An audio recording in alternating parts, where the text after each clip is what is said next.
Bismillahirrahmanirrahim. Assalamualaikum warahmatullahi wabarakatuh. Innal hamdalillah nahmaduhu wa nasta'inuhu wa nastaghfiruh wa na'udzu billahi min shururi anfusina wa min sayyiati a'malina. Man yahdihillahu fala mudilla lahu wa man yudlil falan tajida lahu waliyan mursyida. Asyhadu an la ilaha illallah wa asyhadu anna Muhammadan abduhu wa rasuluhu la nabiyya wa la rasula ba'dah. Allahumma salli wa sallim ala nabiyyina Muhammad wa ala alihi wa ashabihi wa man tabi'ahum bi ihsanin ila yaumiddin. Ayohal ikhwah, teman-temanku semuanya, alhamdulillah pada kesempatan hari ini kita bisa melanjutkan sedikit pembahasan. Kali ini kita akan membahas tentang fikih, yaitu di bab ar-rahnu. Secara bahasa, ar-rahnu artinya adalah gadai. Gadai dalam bahasa Arab disebut dengan ar-rahnu. Kalau secara istilah itu adalah menahan barang sebagai jaminan hutang. Menahan barang sebagai jaminan hutang. Sebagai contoh gini, ada seseorang yang bernama Abdullah.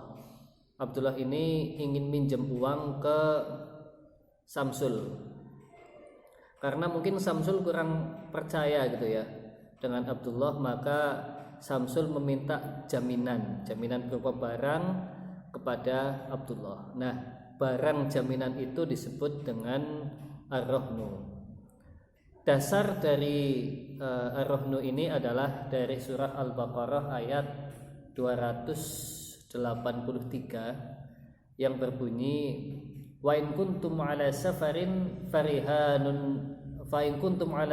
walam tajidu katiban farihanun maqbudah. Wa in kuntum, dan jika kamu dalam keadaan safar atau bepergian, walam tajidu katiban, dan kamu tidak menemukan penulis, tukang tulis gitu ya. Di sini bahasanya seorang juru tulis.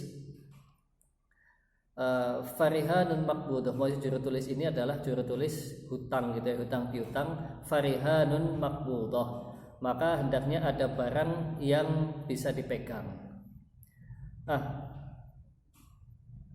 Apa syaratnya? Ya, syaratnya apa? Syaratnya yang pertama adalah untuk dapat melakukan akad ar-rahnu ini, syarat yang pertama adalah balik. Jadi kamu harus balik dan berakal. Balik berakal. Belum balik nggak bisa, walaupun dia berakal.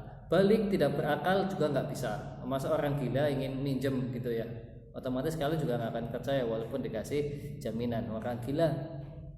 Yang kedua, penghutang, orang yang berhutang ya, itu punya barang jaminan. Orang yang berhutang punya barang jaminan. Yang ketiga, yang memberi hutang atau pemberi hutang itu menerima barang jaminan.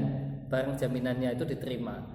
Umpamanya tadi Abdullah itu punya barang jaminan berupa handphone. Kemudian Samsul menerima, oke, itu HP, menurut Samsul harga HP-nya, handphone itu adalah setara dengan hutang yang dia berikan, maka Samsul menerimanya. Walaupun tidak setara, kalaupun Samsul menerima ya nggak masalah gitu ya. Yang penting yang ketiga tadi pemberi hutang itu menerima barang jaminan. Yang keempat, barang jaminan itu merupakan milik penghutang. Ya, milik penghutang pribadi. Kalaupun bukan milik penghutang, umpamanya milik saudaranya, maka sudah seizin dan diizinkan oleh saudaranya tersebut. Yang kelima, barang jaminannya jelas. Ya, barang jaminannya maksudnya wujudnya ada, jelas. Kalau mobil ya jelas, bentuk mobilnya ada, terus surat-suratnya juga lengkap dan lain sebagainya. Yang terakhir, yang keenam, itu adalah akadnya jelas ya, itu akadnya jelas. Kenapa harus ada ar-rahnu ini ya? Ar-rahnu ini kenapa disyariatkan? Apa hikmahnya ya? Apa hikmahnya? Hikmah yang pertama adalah menguatkan kepercayaan orang dalam hutang piutang. Contoh, kalau ada orang yang belum kenal ya, belum kenal betul ingin meminjam, maka dia minta jaminan. Untuk apa? Agar percaya gitu ya. Agar percaya, agar orang yang mau memberikan hutang itu percaya kepada yang minta hutang itu. Kemudian yang kedua, agar mendorong orang yang berhutang tadi itu cepat membayar hutangnya. Ya, cepat membayar hutangnya. Contoh umpamanya Ustadz gitu ya. Ustadz sendiri umpamanya dalam perjalanan jauh gitu ya ke Jawa Timur, di tengah jalan karena Ustadz kebetulan uangnya habis gitu ya, uangnya habis tengah jalan, bensinnya juga kebetulan habis. Nuntun setelah ada pom mini umpamanya gitu ya, Ustadz membeli bensin dengan karena nggak punya uang tadi minta hutang. Pak, hutang dulu. Loh, saya nggak kenal kamu gitu ya, mau ngasih hutang gimana? Ini Pak, KTP sebagai jaminan gitu ya, KTP sebagai jaminan. Agar apa? Agar nanti saya bisa kembali lagi ke sana untuk ngambil KTP sekaligus membayar hutang. Jadi yang kedua tadi mendorong supaya orang yang berhutang ini lekas membayar hutangnya. Yang ketiga, agar ada jaminan gitu ya, agar ada jaminan supaya orang yang memberi hutang itu tenang gitu ya, memberi hutang itu tenang. Seandainya yang berhutang itu kebetulan lupa atau bangkrut gitu ya. Biasanya kalau bangkrut berarti perusahaan-perusahaan besar gitu ya, harus ada jaminan. Nah, itu hikmahnya. Sekarang kadang ada permasalahan gini, boleh nggak barang jaminan itu kita jual? Boleh nggak? Nah, gini ya.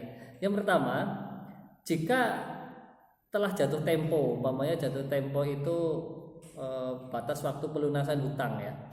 Batas waktu pelunasan hutangnya tanggal 30 gitu ya, 30 November.